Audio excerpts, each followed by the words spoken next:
Good evening, this is Frances. What comes to mind when I said to you the word, the path of least resistance? Abraham Hicks says that when you take the path of least resistance, you don't have to fight anything. You don't have to encounter the same situation over and over and over again. And that is such a clarity in our life to understand that the energy that we use to deal with any situation whatsoever, determines the outcome of even future situations and circumstances. Have you ever fallen in love with somebody so madly, and you love them and you try so hard to get their attention, and you feel this internal love inside of you, even though you have not met that person, and you persist and insist that it has to be, that you want it in your life, that you will love to encounter a situation, but for some reason you don't. If you persist on the idea that you have to have it because that is what you desire, not because the other person desires you in their life as well, then you will encounter a constant evolution of the same and the same and the same again. See, to love is to allow things to flow in the nature that God has designed for them to. How? Have you ever felt somebody love that you never expected to love, that you say, oh, I don't even like this person, I don't care for this person, yet this person turned out to be your best friend or your soulmate, or somebody that you had a great connection with as a friend but had no intimate desire, nothing. There was no appealing between you two. This is how people that are in love eternally and people that have lasted for a long, long time say that they knew this was supposed to be the person they're supposed to be in love with, because they never had that great desire to I want to be with this person. Oh, I want this person in my life. This person is so wonderful, and he's this and he's that, and I love him. Wait, that is not the way nature is supposed to take course. Sometimes you have to let it go in order for things to come into your life. And sometimes we have to detach completely, because that is what unconditional love is all about. If you really want to know what unconditional love is, which many of us know that is the love of God, because to love all is unconditional, you have to understand the feeling you get inside when you think of that person that you love, that you're not attached, you're just allowing things to be. You just let things be for what they are. You're allowing the course of life to take its natural occurrence or frequency without too much vibration into it. And then you will feel inside of you at times when you think of this individual as if the love of God has touched you. It is the most beautiful experience anyone can have, because the reality is that 99% of whom we are is invisible. And that which we love is not the physical. It is not the physical. It's what's inside of the person. And when you connect to that deep aspect of the human being, then you know what the true love of God is. And you can feel that love in some of the most unexpected places. It just comes to you. Last week, I was falling asleep, and I was in one of the most beautiful and graceful moments I have experienced in a while. I have begun to meditate lately at a different level, with a little bit of breathing and then concentration on my consciousness so that I can change a little bit of the normal pattern that I use. And I felt this amazing love of God inside of me. It felt peaceful. It felt as if you were drunk, as if you had taken a drug and you're just falling asleep in your body and everything relaxes. It just flows. It just flows in the frequency of the most beautiful feeling ever. Because your mind, your soul, and your spirit are intertwined in a moment where all you feel is the grace of God. And that is beautiful. That is magnificent. And this is what we call the love of God. Whether we feel it for an individual or that person gives us that feeling, that is the love of God, because the person is not there with us at the moment. This person is not around yet. We feel the presence of their love inside our heart. What does that tell you?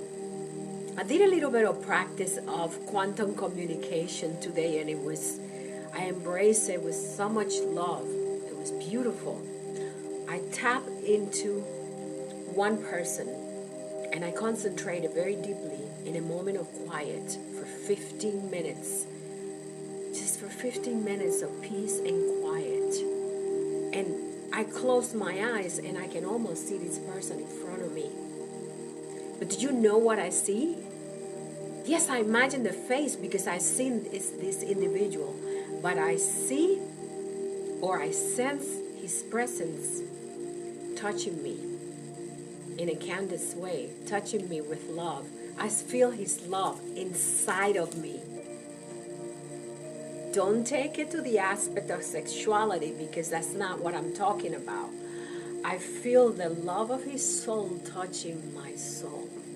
And that is beautiful. That is beautiful. Whether we are resisting with our thoughts, let's say, for example, judgment, which we all do, and if somebody says they don't, they're lying. I know it. We all judge. In some form or another, we use judgment.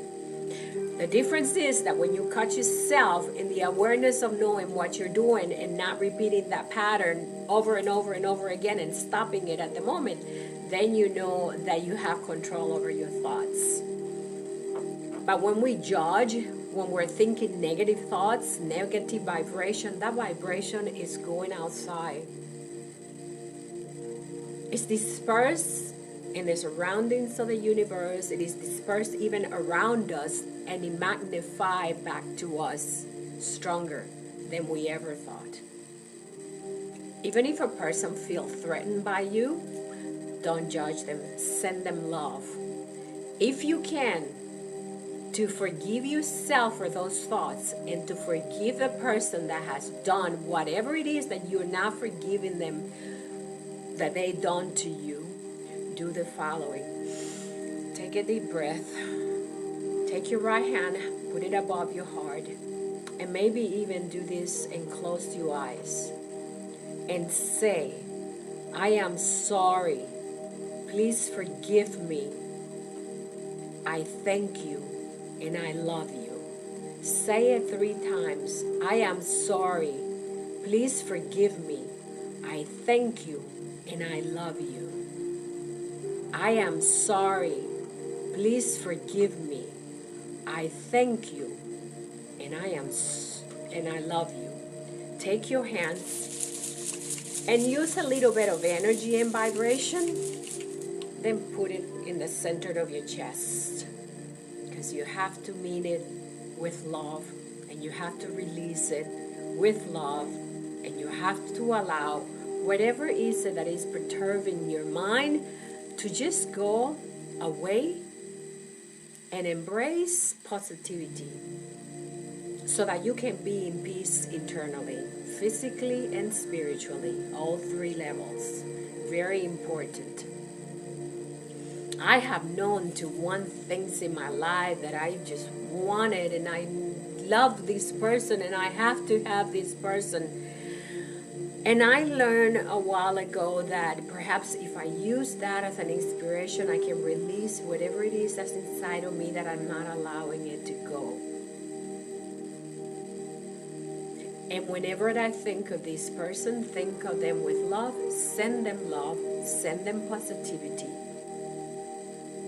And I send them whatever experience they came into my life, and I thank them.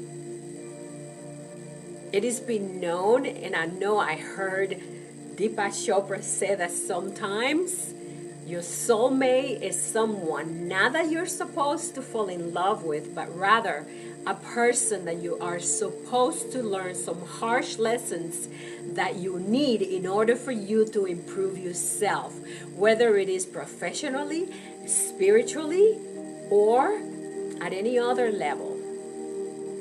Your soulmate is not supposed to be your lover. Your soulmate is supposed to teach you how to find your path through your purpose and your destiny without struggling, because he is here to guide you, to show you the way, to show you the path. Sometimes we don't understand that, but that is what they call a soulmate. It is called soulmate because we feel that affinity between the soul of that person and us. And we just communicate and we understand each other. And it is the love unconditional. You love this person, but you're not supposed to attach that love to any sexuality. You're not supposed to attach that love to anything that is further than someone who is there for you, almost like a guardian angel. He is here, or she, to guide you through the path of destiny. But we, or most of us who are fortunate enough to have the opportunity to find our soulmate, either appreciate them, either thank them, and either bless them with love, an amplitude of love. Because how fortunate can we be when we're asking our magnificent source of the universe, the God of the I am, and everything that we know, that we feel inside of us as the patriarch of the existence of humanity, to help us. And we're so lucky to have someone here with us to guide us, to take us there, to show us the way. That is beautiful. That is beautiful. I cannot express enough how that feeling that you can feel is so wonderful when you allow to release everything outside of you. Abraham Hicks says, or Tony Robbins, I believe, said that what you resist persists. And it is true, it stays in your life, and you keep encountering and having turbulent moments with a similar situation. So when we release it, it's no longer there. It's gone. We understood the pattern. We have allowed ourselves to be aware that the reoccurrence of that pattern is not good for us. Whether it is a relationship with a loved one, with a family member, with a friend, with an acquaintance, anybody. It doesn't matter. With a business partner, anyone. You can forgive that person and allow them to go in peace with blessing. I'm sorry, please forgive me. I thank you and I love you. And just release them from the path of your thoughts and any negativity or any negative vibration that you may be carrying inside of you toward this individual, because it is poisoning your soul, your spirit, and at some level the energy of your body, from your cells through your heart to your neurons to your neurons, is poisoning. And what does it do? It diminishes the ability of your cells to multiply. You are stopping the process of multiplication of your cells to navigate through your body at a healthy level. Instead, they start dying. I believe this is how cancer can occur sometimes in your body without your awareness. It is not more than the fact that you're holding negativity and negative vibration from your brain and your heart to the person. Because believe me, my friends, what you're thinking is in your heart. It's not in your soul. It's in your heart because it's negative. It will be within in your soul or in your spirit or the I am.